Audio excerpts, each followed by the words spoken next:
Mari kita lihat firman Tuhan di dalam Yohanes pasal 14, ayat 13 sampai ayat yang ke-14. Yohanes pasal 14, ayat 13 sampai ayat yang ke-14.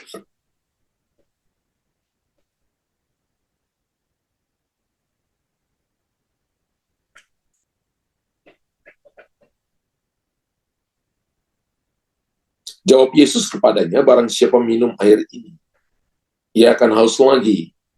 Tapi barang siapa minum air yang akan kuberikan kepadanya, ia tidak akan haus untuk selama-lamanya. Sebaliknya, air yang akan kuberikan kepadanya akan menjadi mata air di dalam dirinya, yang terus-menerus memancar sampai kepada hidup yang kekal. Pagi hari ini saya akan share kepada Bapak Ibu tentang sebuah tema, yaitu namanya gerbang mata air atau spring gate, ya, gerbang mata air. Sebenarnya di kota Yerusalem pada zaman itu dapat dikatakan bahwa di semua pintu gerbang itu terdapat sumur atau mata air. Mata air atau sumur ada di sana itu sebagai sebagian dari tempat pertahanan kota itu. Maksudnya apabila musuh memanahkan panah berapinya ke gerbang kota Yerusalem, maksudnya pada waktu itu, maka mereka mempunyai persediaan air yang cukup untuk memadamkan panah berapi itu. Makanya ada yang namanya spring gate-nya, adanya namanya gerbang mata air. Jadi mata air juga adalah sumber kehidupan. Di mana ada mata air, maka di situ air mengalir dan memberikan dampak kehidupan kepada sebuah kota dengan cara yang luar biasa. Kalau sekarang bisa jadi ya listrik tenaga uap, ya, atau listrik tenaga air bisa dipakai, saudara, ya. Di mana ada air, maka di situ akan membawa dampak kehidupan yang luar biasa. Jika kita ingin mengalami dan menikmati kemenangan yang kuat dalam Tuhan atau dari Tuhan, maka kita harus bisa menangkap sebuah nilai atau esensi dari semuanya ini. Mengapa pintu gerbang mata air begitu penting bagi kehidupan kita? Dalam Yohanes pasal 4 ayat 13 sampai 14 tadi kita baca, Bapak Ibu. Jawab Yesus kepadanya, ini kepada perempuan Samaria, barang siapa minum air ini, ia akan haus lagi. Tapi barang siapa minum air yang akan kuberikan kepadanya, ia tidak akan haus lagi untuk selama-lamanya. Sebaliknya, air yang akan kuberikan kepadanya akan menjadi mata air di dalam dirinya, yang terus-menerus memancar sampai kepada hidup yang kekal. Kalau Bapak Ibu perhatikan pernyataan Tuhan Yesus di sini, ada sebuah kalimat sederhana, bahwa bahkan bukan sederhana, ini sebuah kalimat yang sangat powerful, yaitu bahwa pintu gerbang air itu, ya, menurut yang saya dapat dari Yohanes pasal 4 ayat 13 sampai 14, perkataan yang disampaikan Yesus di sini adalah Tuhan Yesus ingin mengubah kita dari konsumen menjadi produsen. Konsumen itu hanya cuma menerima, tapi Tuhan ingin mengubahnya menjadi produsen. Dikatakan bahwa sebaliknya, air yang akan kuberikan kepadanya akan menjadi mata air di dalam dirinya. Bukan hanya cuma menerima air, tapi menjadi mata air. Bukan cuma konsumen, tapi menjadi produsen.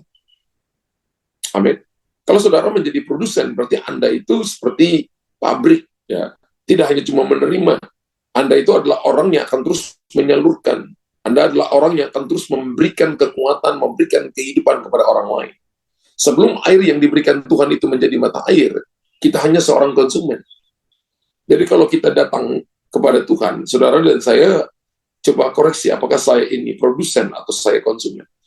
Tapi saya percaya bahwa setiap kita yang datang kepada Tuhan, ya, kita akan diubahkan dari konsumen menjadi produsen. Bahkan orang yang tidak datang kepada Tuhan, dia akan hanya terus menjadi konsumen. Jadi sebenarnya firman Tuhan yang kita baca dalam Yohanes pasal yang keempat ini, ya, Yohanes pasal 4 ayat 13-14 ini firman Tuhan juga bicara tentang kehidupan yang Tuhan berikan kepada saudara. Seharusnya dalam jangka waktu yang tidak lama, kita tidak hanya sekedar menjadi konsumen yang mendengarkan orang lain, tetapi harus merubah kita menjadi produsen. Jadi menjadi produsen begini, seperti ini, tiba-tiba dari dalam saudara dan saya itu keluar pengertian-pengertian tentang firman Tuhan. Keluar daripada kita, keluar pengajaran-pengajaran firman Tuhan. Jadi ketika kita dengar firman, Tiba-tiba Bapak Ibu dan saya bisa ngerti firman Tuhan yang disampaikan kepada Bapak Ibu. Ketika kita baca Alkitab, tiba-tiba kita mengerti apa yang disampaikan Tuhan kepada kita. Roh Kudus membuat kita mengerti. Karena itu ketika kita mau datang ibadah, minta Roh Kudus menerjemahkan setiap kata, setiap kalimat yang kita dengarkan supaya kita bisa mengertinya. Jadi bukan datang cuma menjadi konsumen, saya butuh ini, saya mau ini, saya gini dan saya begini. Kita harus diubahkan dari konsumen menjadi produsen. Air yang Tuhan berikan kepada kita akan menjadi mata air di dalam kita. Yang tadinya konsumen diubah menjadi produsen. Kenapa? Alasannya karena memang air itu bicara tentang kehidupan. Jadi spring gate-nya itu, pintu gerbang air, itu bertujuan untuk mengubahkan kehidupan tanah yang gersang menjadi tanah yang subur. Tadinya yang orang hanya meminta-minta menjadi orang yang memberi. Tadi mereka yang hanya cuma mau untuk penerima, doa-doa kesembuhan, doa-doa nubuatan. Sekarang sebaliknya mereka mendapatkan hikmat, mereka mendapatkan pengertian tentang firman Tuhan, ajaran firman Tuhan, memberikan ajaran kepada banyak orang. Karena setiap kali saudara dan saya membuka Alkitab, kita mulai bercerita tentang isi firman Tuhan, dan mulai menikmati sesuatu yang ilahi melalui kehidupan kita, dan kita bagikan kepada orang lain. Jadi ada sebuah fresh pewahyuan yang Tuhan berikan kepada kita setiap waktu. Ya sekarang ini melalui media online, Anda bisa tulis melalui media-media online tentang rema yang Anda dapat, firman Tuhan yang Anda dapat. Itu berarti bahwa saudara menjadi produsen. Bukan lagi nerima sesuatu, bukan lagi menjadi konsumen, tapi kita menjadi produsen yang membawa kehidupan kepada banyak orang. Ya, karena begitu kita memproduksi sesuatu yang rohani dan ilahi di dalam diri kita, maka saya percaya bahwa semua panah api dari si jahat akan mudah atau dengan cepat dipadamkan. Ketika kita memiliki rema, ketika kita memiliki firman kehidupan, ketika kita memiliki yang namanya kekuatan firman, yaitu pedang roh, maka panah api dari si jahat akan mudah dan akan cepat dipadamkan. Amin. Dan saya percaya bahwa setan akan berusaha menyerang saudara setiap saat. Tapi orang yang memiliki pewahyuan akan firman Allah akan memadamkannya. Makanya kita berkata dalam Efesus pasal yang ke-6, itu adalah pedang roh. Makanya itu Bapak Ibu, biarkan gerbang mata air menjadikan kita masing-masing memiliki atau mempunyai kesegaran yang abadi, tetapi juga kemampuan untuk memadamkan panah api dari si jahat, supaya mengubah kita yang tadinya konsumen menjadi produsen. Itulah yang Tuhan restorasi dalam hidup kita. Jadi yang Tuhan mau dalam kehidupan kita adalah kita nggak hanya cuma datang untuk menjadi konsumen, tapi Tuhan mau kita direstorasi menjadi produsen. Dia tidak perlu banyak orang. Dia hanya perlu satu orang saja. Dan satu orang itu bisa buat perubahan. Kalau misalnya kita semua adalah orang yang Tuhan temukan lebih dari satu, kita adalah orang-orang yang akan bisa buat perubahan. Ketika satu kelompok orang menemukan satu mata air, maka itu bisa menjadi sebuah kota yang akan membawa pengaruh dampak yang luar biasa. Amin. Tetapi jika kita semua mau berkata, Tuhan, aku mau melakukan apa yang Engkau kehendaki. Tuhan, aku mau berada dalam pusat kehendak-Mu yang sempurna. Tuhan, aku mau dipakai oleh Engkau menjadi alat dan tujuan dalam tangan-Mu. Maka saya percaya kita akan menjadi agen perubahan yang luar biasa. Amin, Bapak Ibu. Yang akan dipakai Tuhan untuk membawa kemuliaan bagi nama Tuhan. Kalau kita lihat Raja-Raja 2, Raja-Raja pasal 4.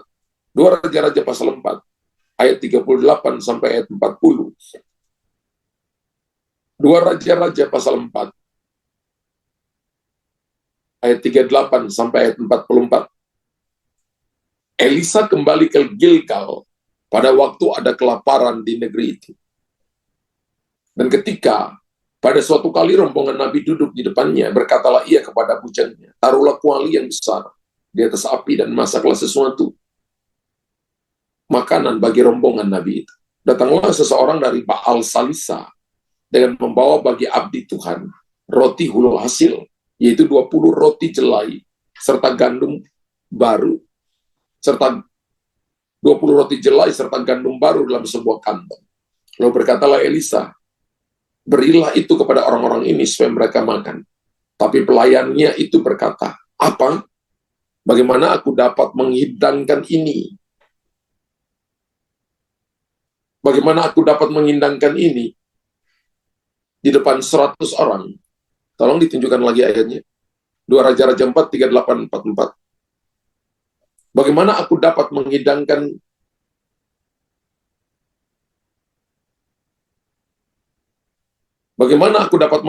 ini di depan 100 orang? Jawabnya, berikanlah kepada orang-orang itu supaya mereka makan, sebab beginilah firman Tuhan. Orang akan makan, bahkan akan ada sisanya.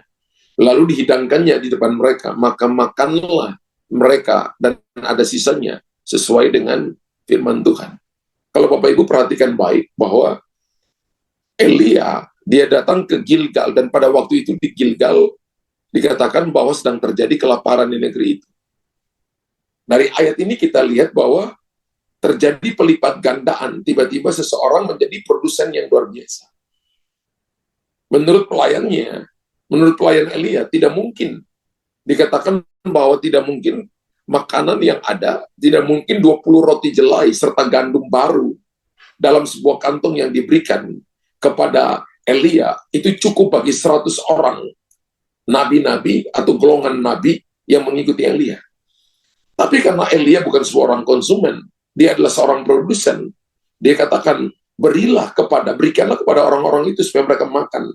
Sebab beginilah firman Tuhan, orang-orang akan makan, bahkan akan ada sisanya. Lalu dihidangkannya lah di depan mereka, mereka makan, maka makanlah mereka dan ada sisanya, sesuai dengan firman Tuhan. Kalau dalam perjanjian baru, 5 roti 2 ikan. Yesus datang bukan cuma menjadi konsumen, tapi dia adalah produsen. Sama apa yang terjadi dengan Elia. Dia adalah seorang produsen yang melipat gandakan apa yang ada di tangannya. Tuhan mau Bapak Ibu dan saya menjadi produsen. Dia ada di Gilgal, dan pada waktu itu sedang terjadi kelaparan di negeri itu. Tapi karena dia adalah spring gate-nya, dia mewakili spring gate-nya, dia adalah mewakili aliran dari aliran utama, maka dimanapun dia berada, karena dia produsen, maka dia melipat gandakan. Tiba-tiba seseorang menjadi produsen yang luar biasa, melipat gandakan. Sebelum Elia terangkat ke sorga, rupanya dia tinggal, atau paling tidak beberapa saat menetap di Gilgal. Ya, Gilgal itu artinya lingkaran batu, Bapak Ibu. Ya, Gilgal itu artinya lingkaran batu. Oleh sebab itu ketika dia berjalan dengan Elisa, startnya itu dimulai dari Gilgal. Dan kita lihat tadi ayatnya berkata, kalau kita lihat tadi ayatnya berkata, dari ayat 38, Elisa kembali ke Gilgal pada waktu ada kelaparan di negeri itu. Biasanya ketika ada kelaparan di suatu tempat, kita pergi ke kota yang lain. Kita lari ke kota yang lain, mencari kota yang bisa memberikan makanan kepada seisi keluarga kita. Tapi ini justru kelaparan terjadi di negeri itu, Elisa ada di sana. Dan Alkitab berkata bahwa pada waktu kembalinya ke Gilgal setelah Elia terangkat, keadaan Gilgal secara manusiawi sangat tidak menguntungkan. Bapak Ibu perhatikan, sangat tidak menguntungkan. Kenapa? Karena sedang terjadi kelaparan di sana. Itu yang membuat tidak menguntungkan buat Elia. Jika ada orang datang ke tempat di mana ada kemakmuran, kelimpahan, itu hal yang normal, itu naluri manusia. Ya, karena berpikir untuk menghidupi dirinya, menghidupi keluarga, tidak mau anak-anaknya kelaparan, tidak mau seisi keluarganya sakit, sehingga kita harus mencari tempat yang makmur dan limpah. Hal itu biasa saja dan wajar bagi seseorang. Tetapi di mana ada kelaparan, orang akan cenderung akan pindah. Ya, tetapi hari ini, Nabi ini kembali ke Gilgal pada waktu Gilgal dalam keadaan kelaparan. Wow, kenapa? Karena dia tahu bahwa dia bukan konsumen, dia tahu bahwa dia adalah produsen. Selalu ada satu orang yang bisa membuat perubahan. Selalu ada satu orang yang bisa berkata dengan Tuhan, aku akan melakukan perkara-perkara besar. Amin. Dan hari itu rombongan Nabi datang dengan salah satu alasan mereka datang kepada Elisa, bukan Elia, Elisa, saudara. Karena mereka juga kelaparan dan membutuhkan makanan. Mereka ada di Gilgal dan mereka kelaparan, mereka membutuhkan makanan. Dan ketika Elisa melihat rombongan Nabi ini yang jumlahnya ada 100 orang, maka dia jatuh kasihan kepada mereka. Dipanggillah bujangnya untuk memasak sesuatu bagi mereka. Dan kualinya harus besar, karena jumlahnya mereka ternyata ada 100 orang. Masalah pertama tuh tidak semua perintah yang Tuhan katakan pada awalnya atau pada babak pertamanya langsung Bapak Ibu dan saya lihat hebat hasilnya. Selalu itu harus ada second step-nya, step keduanya, level keduanya. Yang kedua itu ternyata untuk mengikuti seorang hamba Tuhan dengan kenabian yang begitu kuat. Itu susahnya luar biasa. Dan nabi biasanya tidak menjelaskan dengan rinci. Karena memang nabi itu bukan seorang guru. Dia bukan guru, saudara. Ada kalanya untuk menjelaskan sesuatu yang dia terima dari Tuhan kepada orang lain. Belum tentu semudah yang Anda pikirkan. Jadi ketika Anda berhadapan dengan orang yang jawabannya nabi, itu bukan hal yang mudah. Karena kalau kenabiannya begitu kuat, itu susahnya luar biasa. Karena dia bukan guru yang mudah menjelaskan sesuatu yang orang lain tidak mengerti. Dan seringkali ketika kita diperintah Tuhan, kemampuan kita untuk menangkap perintah Tuhan tidak lengkap atau sangat terbatas. Anda dengarkan nubuatan, belum tentu Anda mengerti semuanya. Tapi ketika Anda mau taat melakukan step by step, maka satu waktu nanti Anda akan dibawa sampai ke tempat atau pelabuhan kesukaan saudara. Amin. Ada kalanya perintah pertama Bapak Ibu tidak bisa menjelaskan dengan baik. Butuh perintah yang kedua. Karena memang untuk bahwa Ibu menerima sebuah pernyataan nubuatan atau firman Tuhan, Bapak Ibu butuh konsentrasi penuh dan hati yang datang dengan sebuah kerinduan yang dalam. Karena begini, inisiatif kita untuk terus bertanya seringkali rendah sekali. Ketika Bapak Ibu dengar firman, Bapak Ibu harus tanya, Tuhan, apa maksudnya ini bagi saya? Tuhan mau bicara apa bagi saya? Karena inisiatif untuk bertanya seringkali terlalu rendah, sehingga akhirnya kita tidak banyak tahu banyak hal. Maka bercampurlah kehendak Tuhan dengan semua inisiatif manusia kita. Kalau kita tidak bertanya banyak kepada Tuhan, maka ada inisiatif kita. Kalau inisiatif kita, maka akan membuat lama-lama suara Tuhan itu bisa padam. Tapi kalau kita bertanya kepada Tuhan, dan Tuhan menjawab kita melalui firman-Nya, melalui bisikan Roh Kudus, suara Roh Kudus yang kita dengarkan, kemudian kita ikuti, maka lama-lama inisiatif kita atau yang namanya keinginan daging kita lama-lamanya mati, dan keinginan roh kita akan semakin berkembang. Dan reaksi dari pelayan ini penting juga, tapi mengandung resiko besar. Dan dikatakan bahwa ada orang dari Baal Salisa, ya, membawa bahan makanan dan roti yang sangat sedikit dibandingkan orang yang perlu dilayani. Dikatakan hanya 20 roti jelai. Orang dikatakan datang seseorang dari Baal Salisa. Bapak Ibu tulis di kolom komentar, Baal Salisa. Ya. Bujang itu ketakutan sebab 100 orang yang bisa bernubuat yang diberikan hanya sedikit. Dan ini kesalahannya, reaksi bujang ini sangat negatif. Ya, karena dia berkata bahwa tidak mungkin, ya. Jadi ada satu kata yang tidak ada dalam Alkitab kita, tetapi tercantum dalam versi Alkitab bahasa Inggris, ya, terutama dalam bahasa aslinya, yaitu kata apa, ya. Dalam terjemahan LAI nggak ada. Tapi dalam terjemahan bahasa Inggris dikatakan apa, jadi apa itu tanda tanya. Ya. Jika semua perintah Tuhan itu kita ukur dengan kekuatan kita, jelas tidak akan pernah terjadi. Ketika Elisa berkata begini, berikanlah mereka makan. Dia berkata, apa? Jadi apa itu tanda tanya. Ya. Dia nggak percaya. Ya. Jadi reaksi bujang Elisa ini negatif. Dia nggak percaya. Ketika Bapak Ibu berhadapan dengan firman, sepertinya nggak masuk akal, sepertinya nggak mungkin. Tapi kalau kita bicara tentang spring gate atau pintu gerbang air, apa sih yang tidak dapat dikerjakan oleh air kalau dia mengalir? Tanah yang gersang menjadi subur, tanah yang tidak benihnya tidak bisa tumbuh ketika air mengalir atau hujan turun ke atasnya. Tiba-tiba rumput hijau akan keluar, benih akan tumbuh kembali, dan buah akan kembali menghasilkan. Kita akan melihat melipat gandakan. Ya. Jika semua perintah Tuhan kita ukur dengan kekuatan kita, jelas tidak akan pernah terjadi. Tapi kalau perintah Tuhan kita ukur dengan hati Tuhan, dengan kerinduan, rasa lapar, dan haus akan Tuhan, maka kita akan melihat perkara-perkara besar. Perkara apa yang tidak bisa dilihat oleh pelayan ini? Ia tidak bisa melihat bahwa roti itu diberikan oleh orang yang berasal dari Baal Salisa. Jadi bujannya Elisa tidak melihat bahwa roti itu diberikan oleh orang yang berasal dari Baal Salisa.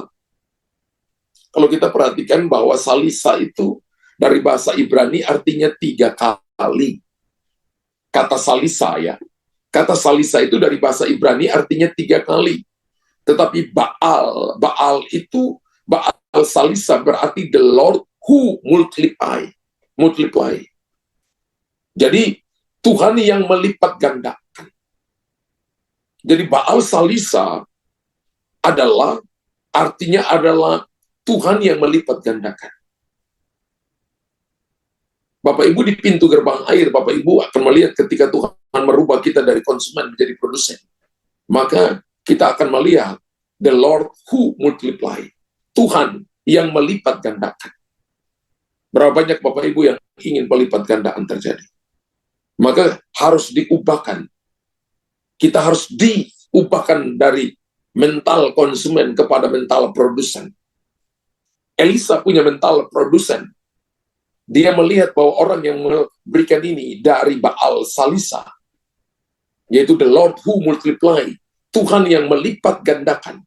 Jika pemberian itu dari Tuhan yang melipat gandakan, maka saya percaya pasti terjadi pada waktu yang dihidangkan, semua orang akan makan sampai kenyang, bahkan ada sisanya. Elisa berkata, berilah mereka makan, karena mereka akan makan sampai kenyang dan ada sisanya. Wow. Lihat, orang yang produsen tidak berpikir pas-pasan. Orang yang punya mental produsen selalu melihat penyediaan Tuhan itu more than enough, lebih daripada cukup. Kehidupan saudara dan saya dalam mengikuti Tuhan pun harus punya mental produsen. Jangan berpikir, wah ini pasti nggak cukup untuk saya, ini pasti nggak bisa nolong saya. Anda konsumen. Tapi kalau kita produsen, kita akan berpikir more than enough, lebih daripada cukup. Jangan membatasi diri kita dengan apa yang kita lihat dengan mata. Sebab kekristenan itu adalah tidak melihat namun percaya. Lihatlah Tuhan yang adalah sumber mata air itu. Lihatlah Tuhan sebagai Baal Salisa itu, yang akan melipat gandakan apa yang ada di tangan kita. Ketika Bapak Ibu dan saya punya mental dulu, ada perubahan, ada proses pembaruan, ya, ada restorasi yang akan terjadi dalam hidup saudara dan saya. Baru kita bisa melihat penyediaan Tuhan. Dan jika kita mendapatkan perintah Tuhan untuk melakukan sesuatu, jangan pernah mulai dengan lengkingan yang tidak enak. Apa itu? Atau menolak firman Tuhan ini. Bujang itu mulai dengan teriakan apa, ya, dia nggak percaya. Ini sangat berbahaya. Jika reaksi kita sama dengan reaksi orang yang tidak percaya, kita sedang mencoba membatasi Tuhan. Kita sedang berkata bahwa Tuhan itu tidak berkuasa. Maka kita akan berhadapan dengan Tuhan sendiri. Ketika kita mendengar firman, Bapak Ibu tidak mengerti, Bapak Ibu harus tetap katakan yes and amen. Lalu minta Roh Kudus mengartikan setiap kebenaran, setiap kata, setiap kalimat yang kita dengarkan. Itu artinya bahwa Tuhan sedang merubah kita menjadi konsumen untuk menjadi produsen. Pertanyaannya begini, apa yang Anda percayai? Apa yang kita percayai? Siapa yang Anda percayai? Apa yang Anda percayai? Apakah Anda percaya bahwa mujizat masih terjadi? Apakah Anda percaya bahwa Tuhan masih menyediakan sampai hari ini? Apakah Anda percaya bahwa Dia adalah Baal Salisa kita? Dia adalah Tuhan yang melipat gandakan bagi kita. Seperti apa yang tidak dilihat oleh bujangnya, tapi dilihat oleh Elisa. Bahwa Tuhan yang melipat gandakan. Bahwa roti yang hanya cuma 20 potong bisa berlipat ganda, gandum yang hanya sedikit bisa berlipat ganda ketika dimasak di dalam sebuah wajan, dan para nabi ini makan sampai kenyang, bahkan ada sisanya. Saya berdoa supaya saudara dan saya percaya bahwa Dialah Tuhan yang sanggup melipat gandakan. Di pintu gerbang air itu adalah tempat penyediaan, tapi pintu gerbang air juga dipakai untuk memadamkan panah api tipu daya setan. Pintu gerbang air juga akan mengubah kekeringan menjadi kesuburan, akan mengubah yang tadinya keputusasaan untuk menjadi pengharapan, sehingga kita percaya bahwa ada Tuhan di tengah-tengah kita. Dia Immanuel, dia Allah Baal Salisa kita. Dia adalah the Lord who multiply. Dia adalah Tuhan yang melipat gandakan. Tuhan memberkati saudara. Amin. Bapak Ibu yang diberkati Tuhan, tulis di kolom komentar, saya sungguh amat diberkati Tuhan. Bapak di sorga, terima kasih. Anugerah kebaikan Tuhan cukup bagi kami. Untuk kami menikmati semua kebaikan-Mu dan kasih karunia Tuhan yang hebat. Kami akan melihat yang belum pernah kami lihat. Dan biarlah Engkau merubah mental kami dari konsumen menjadi produsen. Engkau mengubah pola pikir kami supaya kami mengerti tentang firman-Mu, hidup di dalam kebenaran-Mu, dan melihat kemuliaan Tuhan dinyatakan. Bapa di sorga, nyatakan kuasa. Setiap umat-Mu yang datang di pagi ini, biarlah mereka menikmati Tuhan, mereka menikmati anugerah Tuhan, mereka menikmati kebaikan Tuhan, hidup di dalam anugerah Tuhan. Untuk kami melihat perkara-perkara ilahi, perkara-perkara besar, dan nama Tuhan ditinggikan, nama Tuhan diagungkan. Bapa, permuliakan nama-Mu, materaikan firman-Mu di pagi hari ini, sehingga kami akan melihat dari dalam diri kami ada aliran-aliran air yang mengalir, sehingga kami menjadi produsen dan bukan konsumen. Orang datang dan akan menerima pewahyuan dari mulut kami, dari pola pikir kami, dari kehidupan kami. Orang akan datang dan akan mendengarkan cerita tentang kehidupan Kristus yang mengalir dalam hidup kami kepada setiap pribadi, kepada kelompok, kepada komunitas kami, dan nama Tuhan dipermuliakan. Materaikan firman-Mu, jadikan umat-Mu kuat, jadikan mereka bukan cuma punya kehidupan yang hanya mau menerima, tapi mereka adalah orang yang akan memberi kepada orang lain, sehingga nama Tuhan dipermuliakan. Dalam nama Yesus, kami berdoa, haleluya. Amin, amin.